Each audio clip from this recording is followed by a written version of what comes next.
Hello, everyone. My name is Kristin and I'm here today with Kristin. And this is our 18th episode of Walking the Path.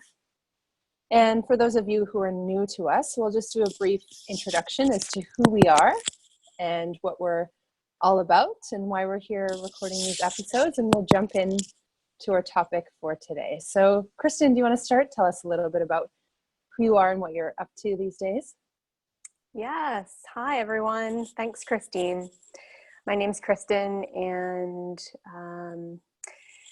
it's been about 5 months since we recorded our last episode of Walking the Path. And in those 5 months, I've been mostly in Mexico. For 4 of those 5 months, I was in Mexico, co-facilitating some yoga and wellness retreats with my partner, Tanner.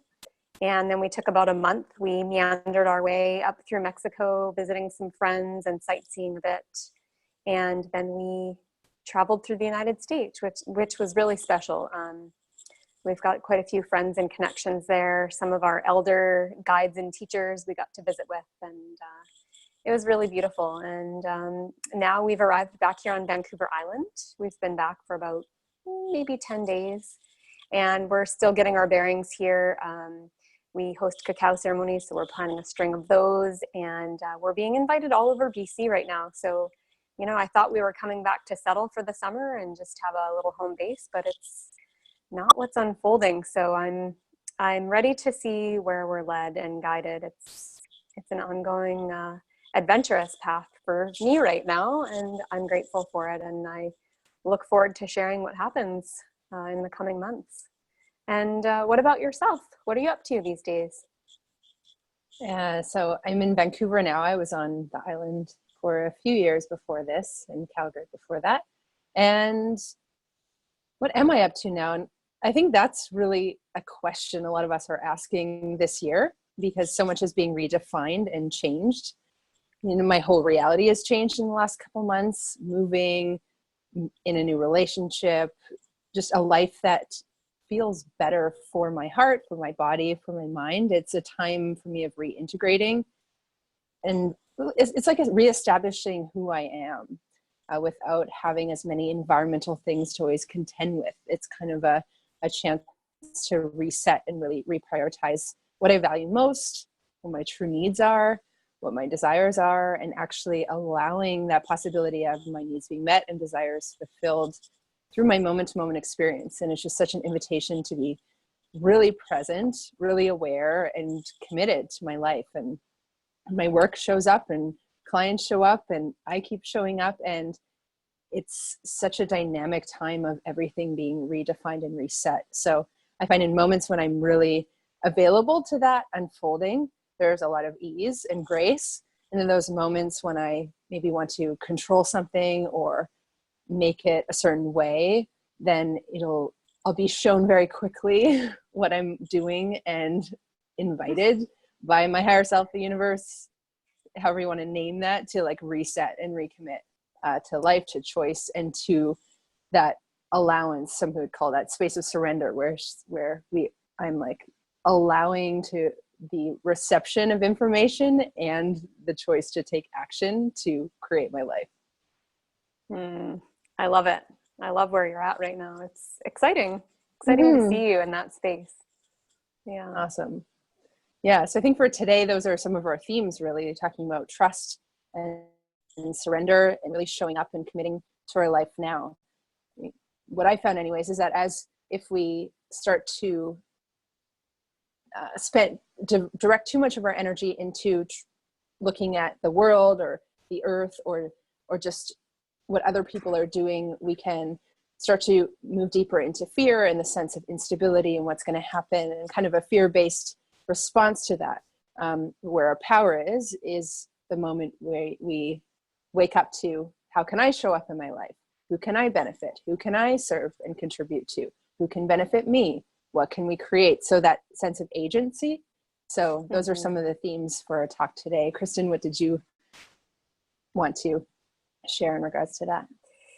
Yeah, I mean, I love how you just led into this conversation, and what came to my mind hearing you say a few of the things you said is for anyone who is an entrepreneur, who's possibly in the world of spirituality or some sort of healing art, something like that. I know for me, I'm grateful for the self-awareness that I have at this moment in my life, because I know for me, if I wasn't there, going on things like Facebook and social media, Instagram, I can see what everyone else is doing, and I can see how it would be easy to doubt what you're doing, to compare yourself to others. And like you said, it's an individual journey. No two of us are doing the same thing. You and I aren't doing the same thing at all. Yet here we are recording these Walking the Path episodes. We live pretty different lives. I think we have similar values, but I don't read Kristin Yoel's Facebook and Instagram or whatever and be like, I wish I was doing exactly what Kristin is doing. I love what you do. I love what I do. And I think it's really important for each one of us to show up as who we are and offer the medicine or the gift that we have to share with the world, and to not compare that to others, and not try to say, oh, that person seems more successful than me, or that person seems like they're more whatever than me. Because another thing to keep in mind is that in the world we're in right now, social media is not necessarily the authentic version of each one of us. It's the marketed, polished up, photoshopped version of what most people are sharing. And so, yeah, that trusting that whatever path you're on, as long as it feels right to you, keep going. And like you said, showing up is the first part, showing up for ourselves. And when we show up, to show up in the best way that we're possibly capable of, with the tools and resources that we have, and not allowing ourselves to compare to what anyone else is doing when they show up. I think that's really important. When we talk about walking the path, and it feels like so many of us are on such a journey, right, in our own personal development and evolution, and then collectively on this journey. And it can be easy, say, if we're going through chapters in a book, to just stop on one chapter and start to judge that. Oh, this book is terrible, or it doesn't look like I want it to look. But it's like, we haven't read the whole story. And as I know, and as I've witnessed, especially in these last couple of months, everything can change. And I've always known that, but to actually live that is different. It's one thing to say, oh yeah, change is possible and life is amazing, or wow, in an instant things can be different, and kind of having that as an ideology or a kind of something you want to be true. But for me to actually live in a grounded, sober, embodied way and go, wow, everything did just change.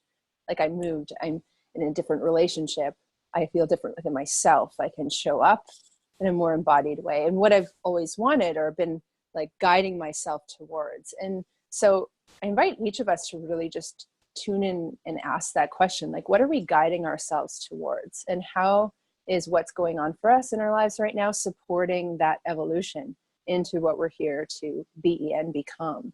And to really put our barriers down, if you will, to what's unfolding in our lives right now. Because it can be a time where we want to either doubt it or criticize it in some way, or wish we were further along or in a different place, or more successful in business, or seeing more clients, or having a greater impact on the world. But really coming back to, what are we actually guiding ourselves towards, and how much more can we include all that we are in this life, right? That we sometimes tend to exclude ourselves in the name of helping others, and then sometimes that becomes a little polarized to where it's not about others, it's all about me and my life and my development, to a more like, it's about us, including me, all that I am, and thus showing up for others and all that they are. And so just that ongoing evolution, right, of greater, what I would call greater inclusion and capacity to be present and available with more people, but not kind of in a superior position to others or an inferior position to others. Absolutely. Yeah, I love that. And, along with, often you'll say one word and it just goes bing, and I can feel the next thing. So what comes up for me here is, looking at the possibilities that are there for each one of us as we move toward whatever, you said, where are we guiding ourselves? Where are we guiding ourselves toward? And for us, we have been paying a lot of extra attention to the language we're using, not only inside our own heads, but as we're sharing something with others. What kind of limiting language are we using? And and what kind of negative self-talk is coming out. And, I was talking with someone the other day that said, whenever I say that I'm never going to do this thing, life gives me an opportunity to do that exact thing within moments or days. And so, it's important to never say never, as they say. And I think also, just being really aware, practice being more aware of even the little words that we use as we describe our lives or something that's happening or something that we would like to happen. Because our words are powerful and our thoughts are powerful, and our thoughts are just unspoken words. And so, it's really powerful practice to pay close attention to where our mindset is and how that mindset is guiding us moving forward. Mm-hmm. And just really inviting, all that we are to be guided by love, right? Which is guided by our essential self, our depth, our wisdom, and just our truth, like what's real and vital to us. And I think what can happen, or what I've seen a lot of in the field of spirituality, spiritual teachers, and a lot of people wanting to embody more of the qualities that you could define as spiritual, is there can be some fracturing of the self to want to control the mind, to only think positive and stay in the vortex and never get out of alignment, and don't let anyone in your reality who's negative. And it leads to just a different version of fear and control, with which contracts the being and doesn't allow for receiving, and really diminishes the joy of life and living. Like, what are we here for? Are we here to protect and control ourselves eternally in the name of being positive and good? I don't think that's what we're here for. And so may we all be blessed and guided out of that controlled mind and the protected heart, and really acknowledge how much we've been hurt here and how difficult our evolution as a species has been, and just the current conditions on the planet. So there can be moments to really deeply acknowledge that however we feel is valid, and simultaneously become aware of how we can reclaim our authority and our capacity to own our space, essentially, which means reclaiming our mind, reclaiming our bodies and hearts to say, I'm here and I'm showing up in love, whatever it takes. And there can be moments when we are invited to see how fear works, see how that shadow frequency works in our own life and in the world, and reset and choose love and choose love and choose love.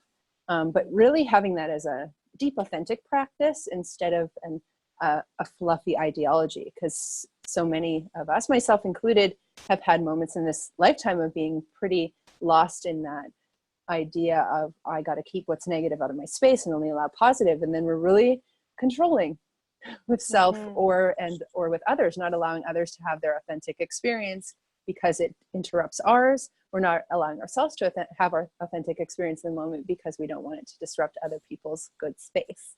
So such an invitation here and now to just gain the tools, knowledge, wisdom that benefits us in evolving and continuing this lifetime with that, essentially the seed of joy that then expands into moments of true acknowledgement of the greatness that we truly are. Beautiful. Absolutely.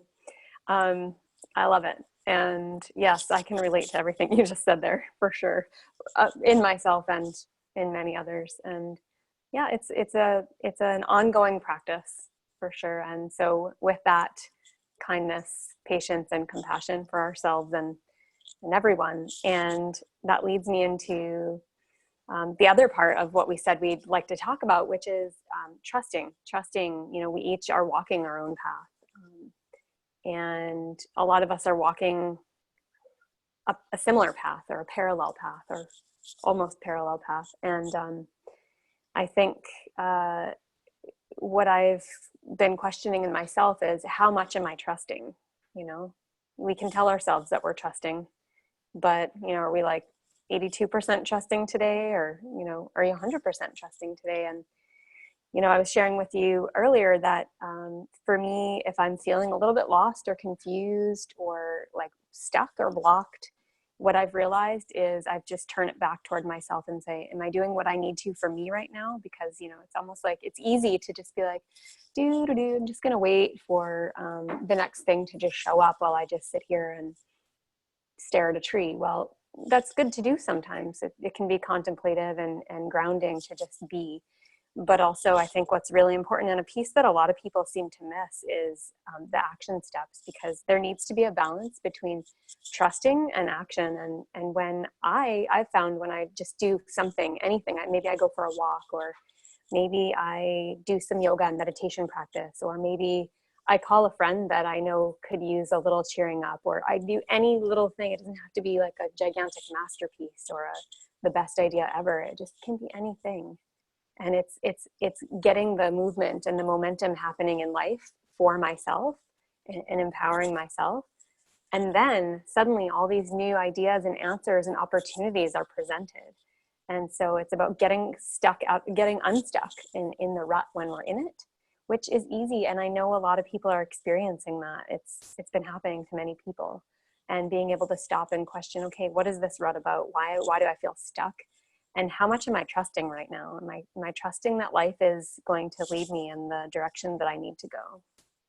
Mm-hmm. Mm-hmm. Yeah, and then there's that polarity, say the fear and the doubt, or the love and the trust, and those choice points that we have in one direction or the other, and just reclaiming more of those choice points, you know, because obviously if we expect ourselves to just trust, all is well, right, then it's a different frequency than what you're speaking of, which is that kind of authentic, like, okay, I want to actually build trust in my life and who I am and what I'm choosing, that I'm resourcing myself, that I'm, you know, just committed to my work and committed to this life. It's like this depth of knowing the self enough to trust what we choose, essentially, and trust that we'll be resourced, loved, and supported as we go, and just progressively resolving that fear and doubt, that as we either look within the self or around in the world, we can see how that can really guide a lot of people's decisions, which leads to more fear and more doubt. And so essentially we just want to build that muscle of more love and more trust,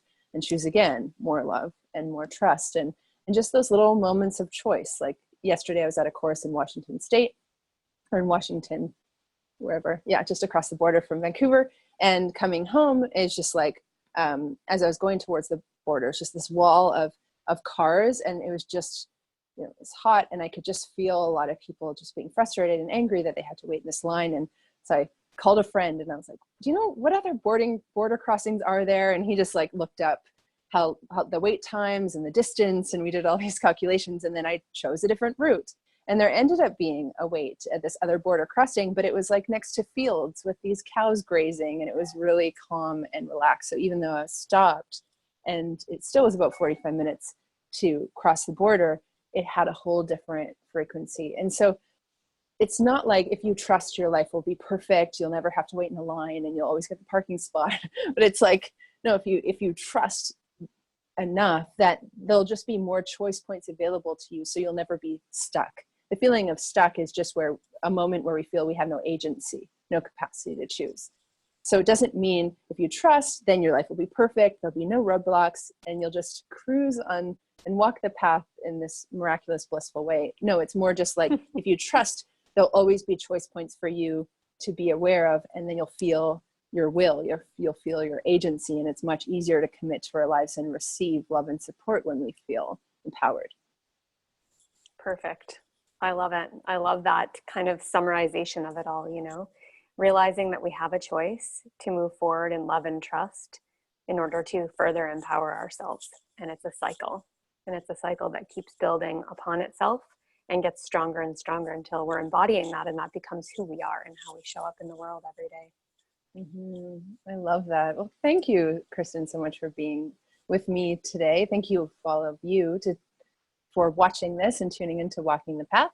And we'll be with you again when the time is right for us to unite in this form and talk about where we're at and what we're aware of, and contribute to this journey being full of more of those choice points in a frequency of love and trust. So thank you all for joining. Thank you again, Kristin, for being here today. Thanks, Christine. Thank you, everyone.